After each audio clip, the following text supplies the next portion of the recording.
Wednesday of the month of the quarter. We are nearly at the end of the quarter. It's going to be a great time. We're talking about all things wait times today, particularly with specific industries, so stay tuned for this.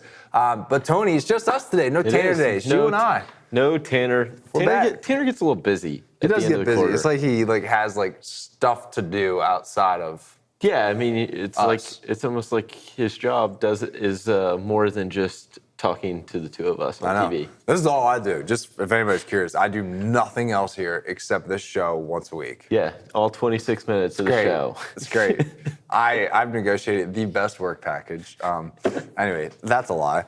But no, it's a good time. End of the quarter, end of the month.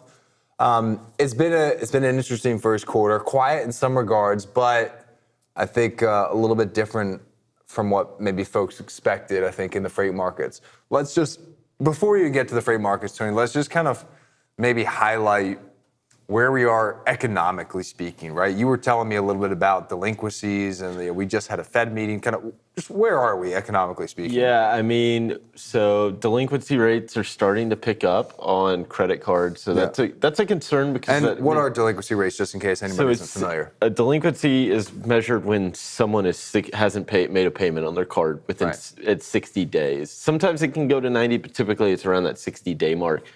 We're seeing that number start to creep up. The issue with the number one is it's quarterly, but if you go back over the past 30 years, anytime that the Fed has gone through this rising interest rate environment, what you see is delinquency rates follow in the quarters after those increases. Right. So we just saw the most aggressive 12-month increase in the Fed funds rate and interest rates in that time frame.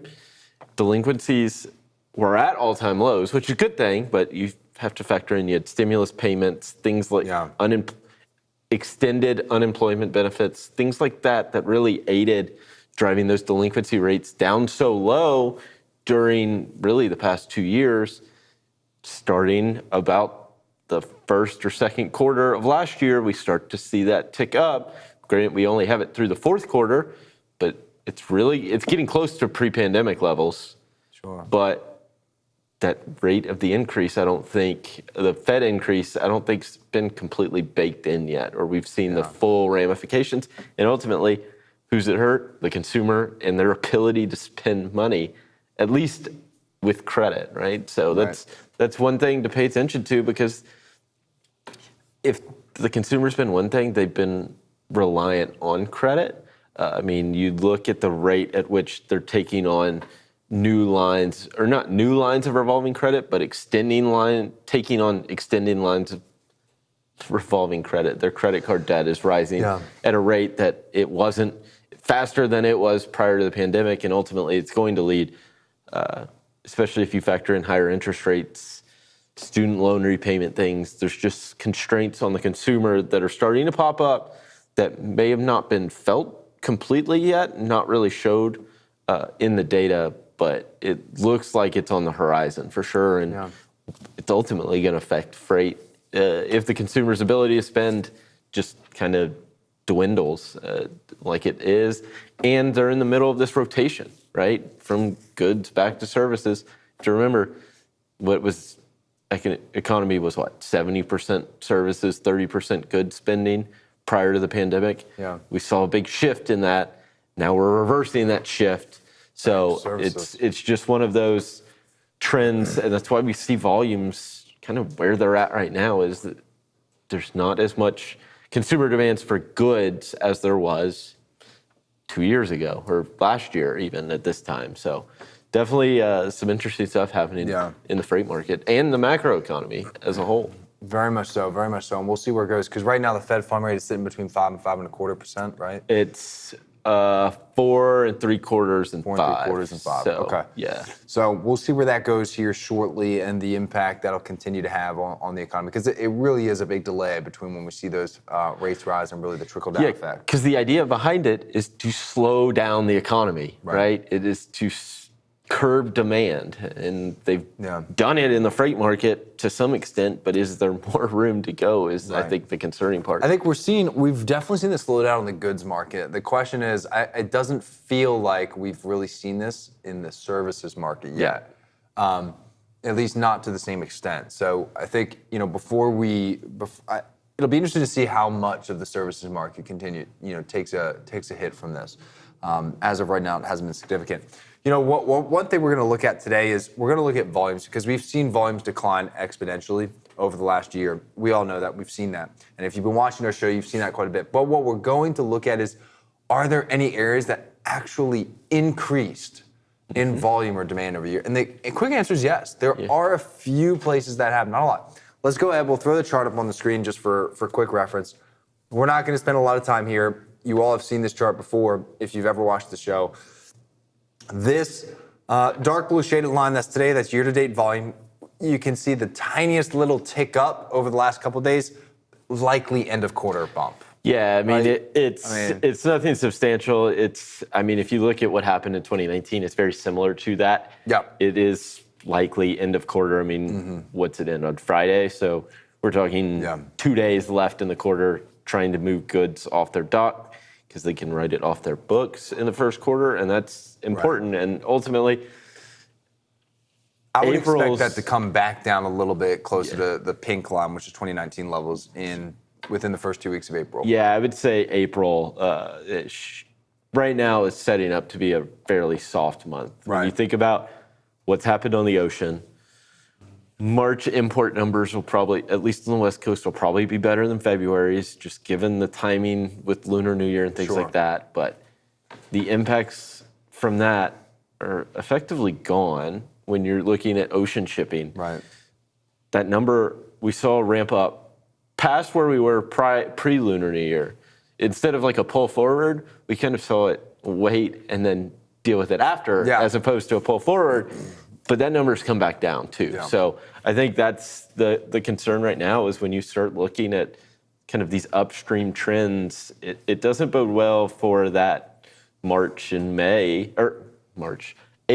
May timeframe, because which is interesting, because that should be a time when this should be a time frame where you're starting to see ocean shipping kind of pick up a little steam to get goods here for that summer shipping season, which you think of really the end of May and say Memorial Day through July 4th, prime ocean or shipping day. Things have to be here and in place for the consumer to buy it. And if they're not moving now, you start factoring in transit times at 25 days, delays you're looking at a month basically in transit. Not including any time that you have to do some consolidations. So right now, if it left right now, you're talking getting here right around May 1st. Right. That's the scenario. Yeah. So, and then getting it into the proper location. You really need two months lead time to be conservative. Yeah. And that's the problem is we didn't really see a huge increase post-Lunar New Year that suggests that there's going to be this massive summer shipping season. Domestically, at least right now, right? Produce helps drive some of that freight and whatnot. A little bit. We'll see how that plays out. But overall, right now, you look at this and it's very eerily similar to 2019. Yeah, it's a tough environment for sure. However, that being said, there are some interesting areas that have increased in volume, and we've seen that in certain areas, right? Like we've seen. Like Detroit. So last week, actually, we looked at market share, and it was interesting because we saw a lot of markets that had increased in market share. Like Laredo was a perfect example, had gained a lot of market share, but that doesn't mean that they actually increased in true volume. Yep.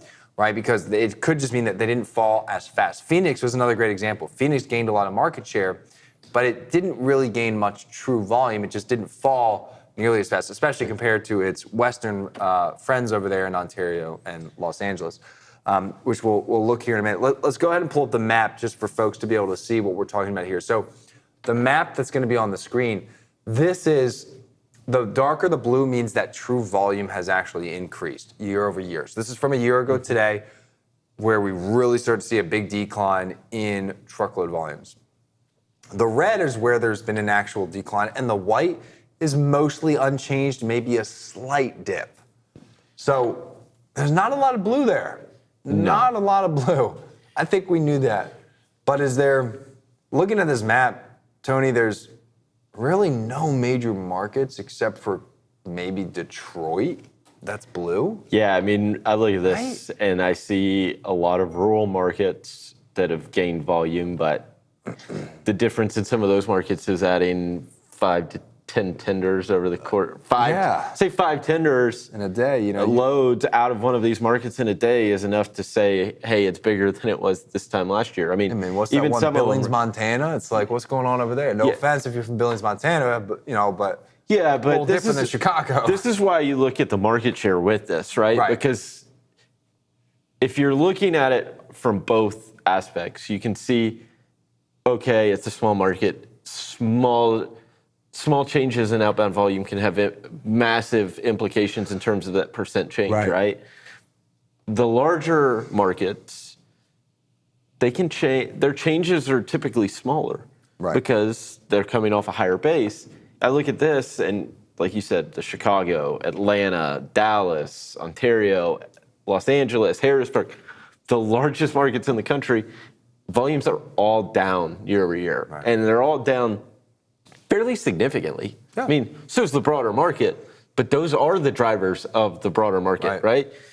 You look at a Billings, Montana, whose market share is, I mean, we're talking 0.05% maybe. Yeah, I mean, I'd have to look it up. It's very, very small compared to the other markets where you have in Ontario that's what, 4%? 3.5, 4, Same with Atlanta. So I mean, you're talking. That's where why I don't necessarily put a ton of stock into some of these smaller markets growing at the rate they have. The one, again, that does stand out is Detroit. And I think that's going to be a trend you see. In a conversation I had last night, seeing a lot more industrial activity. This was up in that Midwest area, seeing more industrial activity. And I think as a result of some of this nearshoring and reshoring trends, especially around automotive and things like that, you're going to see increased cross-border traffic in Detroit. And I think that's one of the things you're seeing here, because what would be interesting is if we had this broken down by which volumes have changed, right, across the mileage band. Because if you look in Detroit, it's not a ton of long-haul trucking coming out of there. It's a lot of that short to mid-haul coming out, going into, it's a lot of automotive going across into Canada and then coming back assembled. So it's definitely something to pay attention to. And then, I mean, you don't see it here. I mean, Laredo, right? Prime example, gained market shares, lost volumes year over year, right? I mean, to be fair, Laredo is white here, meaning its volumes are mostly flat. So and if you're flat in this environment, you're gaining market share. Yep, exactly. You're gaining a lot of market share. So Laredo has done well in that regards. But yeah, I think it'll be really interesting to see how the macro environment, like you said, with nearshoring, and also if does Detroit maintain that trend? Yeah. So one of the things I actually looked at earlier today, just to kind of see this trend, was what's going on the ocean, because we can break it down by what's going into other countries. So I started looking at what are TEU volumes into Canada to Mexico compared to the U.S. Well, Mexico and Canada both haven't really suffered the same fate as imports into the U.S. And I mean that's going to be a surprise, or not? It's not really a surprise to me when you start to think about, okay, we'll move things into Mexico, we'll do a little manufacturing, not much on it, and we can move it across. You avoid tariffs with the North American Free Trade Agreement or whatever it's under now. I mean, right, where you have some of those benefits using Mexico and Canada as your main trade partners. But I think that's a trend that you're going to see is a lot more, and especially with now the merger between Canadian Pacific and Kansas City Southern, I think you're going to see a lot more reliance on Canada and Mexico. So while we highlight the decline in imports to the U.S., it's also important to look at those neighboring countries, see what's happening there, because they are so important, and they have access via rail to get into the U.S. So it's just maybe it's a different route that these ocean line or shippers and manufacturers are using overall to get goods into the U.S. No, very true. And that particular merger is interesting with, or I guess acquisition between Canadian National and then Kansas City Southern. So I was reading about this. So that'll bring the class 1s down to 6? Yes. Right? In 1980, I believe it was. Was it 1980? I think it was. It was either 1980 or somewhere in the 80s. There were 33, I believe, class 1 railroads. So there's been a lot of consolidation from the class 1s. Yeah. Let me rephrase. There were 33 class 1s at that time. So there's been a lot of consolidation. And we're now beginning to see some of that we're seeing that continue. But it'll be interesting to see if the truckload market has that same trend here over the next 20, 30 years. We're already seeing it somewhat, and I think they can benefit in some regards. I think you'll see some of it. The difference in the rails and the truckload space is the barriers to entry, right? A little harder to just start laying track. I was about to say, it's really difficult to go and lay down a rail line and quite expensive. And so we've got we'll bring cool. this network map up real quick, and just to kind of show how vast this network will be, right? It'll be a direct line from Chicago down into Mexico, but it connects all three. And I think that's going to be a trend that you're going to see. I mean, where does it cross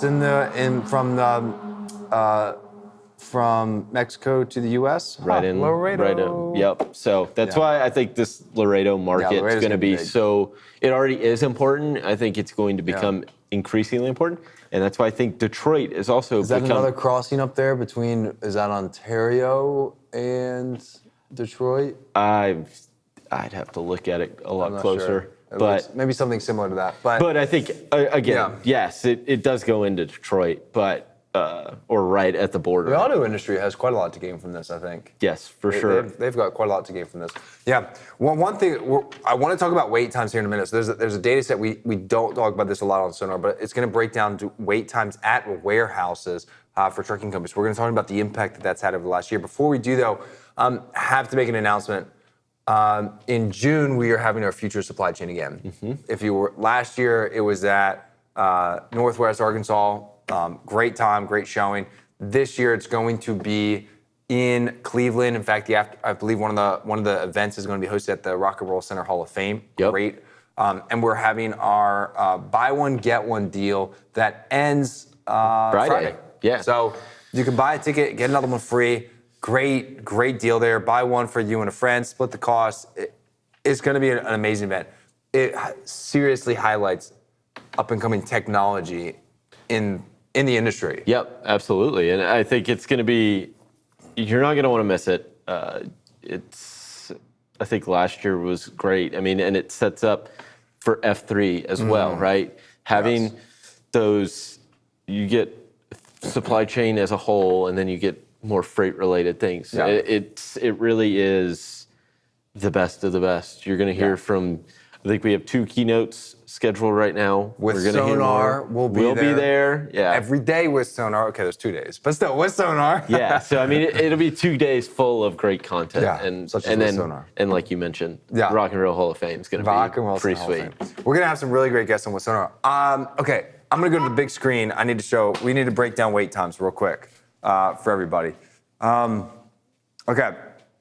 Tanner, kind of give folks a quick little breakdown of what wait times are. Like, what do we mean by that? This is the time that a truck is waiting at a receiver or a shipper's facility, and ultimately it's an average of how long they're sitting there. When you think about it, typically right at that 2-hour mark is kind of baked into a load. So 120 minutes is kind of guaranteed, or is kind of that free time given to load and unload. You look at this, and we'll bring it up over there.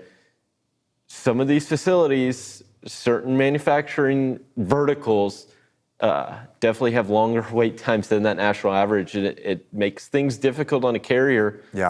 Because ultimately, they only have a set number of hours they can drive, and if they're sitting there waiting at these facilities, it's eating into those hours that they can drive. And what do? They want to be driving because they make money by the mile, not by the hour. Yeah, you don't make any money sitting around. So this is all in minutes. So if you see 118, 157, that's how many minutes carriers are waiting at the facility either to get loaded or unloaded. So draw right here, you'll see this box right here. This is for the United States. 118 minutes is the average, just under that 2-hour mark, like you said. So shippers are getting them out just in time to avoid paying detention. But that's terrible. 2 hours is not good. Okay, that's a lot of time to be sitting around. And while it looks like it's closer, the bands here that you see, the left number is the 52-week low. The high number here on the right is the 52-week high. It's at 118 minutes. Really, the range is between 115 minutes and 125 minutes. Not a big range for the national average. This really hasn't gotten much better over the last year. It's still pretty bad, which is interesting considering how much available capacity there is. You would think maybe it would be a little easier for these shippers and receivers to get this stuff out and moving, but maybe they have a little bit more cushion to work with now because, there's so much capacity. But let's call out a few. The one that's doing the best right now is actually home improvement retail down there in the bottom left, 82 minutes. Who's home improvement retail? I mean, it's your companies like Lowe's, Home Depot, Tractor Supply Company, and the like. So definitely doing a good job, and it's close to that 52-week low. So a signal to me with these. And it's down, too, from its high of 113 minutes. That's a big drop. Yeah, and the signal to me with these is it's almost like this is where you see have supply chains improved and that or become more efficient. I think this is a measure of efficiency in there. How fast can you get a truck loaded and unloaded and in and out of your location? And 82 minutes, I mean, you're talking an hour to get it loaded or unloaded. It's pretty good, especially when you look at some of the other industry verticals that we have on that chart. Right. Definitely done much an improvement. Better. Yeah, I mean, and then I look at automobile manufacturers at 96. Industrial machinery is at 90. We'll give them the honorable mention. They've done very well. Down from 158 minutes a year ago. Yeah. That's a big improvement. So I'd say they win in terms of most improved. Number 2 on the list in terms of currently. So very good there. Big losers here. Let's take a look. Distributors, 157 minutes. Only down from 164 as its high. Not a lot of improvement. Who do we think of as a distributor? That one's pretty broad. Isn't it? Yeah, that one's pretty broad. I'll look down at food distributors, right? That's where you can kind of food distributors, 151. Yeah, you get into some of those CPG companies and the like. There's some nuance that goes on with them. It's not necessarily all dry van freight. It can be a little more challenging. A little bit of cold storage floats in there. Yeah, so that does play an impact because if you start looking, it's the ones that were on the improvement side, right? Where you're talking home improvement, automobile, industrial machinery. Most of that is just dry van freight. So auto manufacturing has also done well. Down, it's at its 52-week low of 96 minutes, down from 127. Yeah. So soft drinks, though, I think is a big loser right now. Yeah, 138 minutes and near its 52-week high. I was going to say in that food category. Yeah, and I think you look at those 3 in particular, and all their 52-week lows are over that 2-hour mark. Yeah. And I think that's the concern is why are they not as efficient? Why is that efficiency struggling right now? Is it because there's demand at these places that they don't have the staff and labor to move trucks through their facility faster and turn them around? Or is it, hey, we'll get to it when we get to it, and there's not this huge, massive rush? I think that's one of the things that can factor into these numbers is it a labor issue or is it a, hey, we're just not in a hurry and basically wasting the driver's time in this instance? I struggle a little bit with that just because you might be right. It could be a labor issue. But again, we look at auto, right? Down at 96 minutes. It's down from its high. It's at its 52-week low. But we saw earlier that Detroit has seen some of the best volume growth of all the markets in a down market. Yep. So clearly there's demand there and they're able to handle it. It's not affecting theirs. Now, maybe they've done a better job with, hiring and whatnot, but Yeah, I mean, is it a priority? Again, it comes down to the efficiency and what's a priority and how efficient can you be. And there's obviously winners and there's ones that still have a ways to improve, especially when you're talking almost 45 minutes longer than the national average, something like that. Not great, folks. Well, we're nearly at the end of the time. Hopefully you enjoyed that different data set. Remember, Future Supply Chain in June, and also the 3PL Summit coming up as well next week, right? 3PL Summit next week. So tune in for that. That'll be a virtual event. The Future Supply Chain Cleveland is in person. We will see you very soon, and we're off.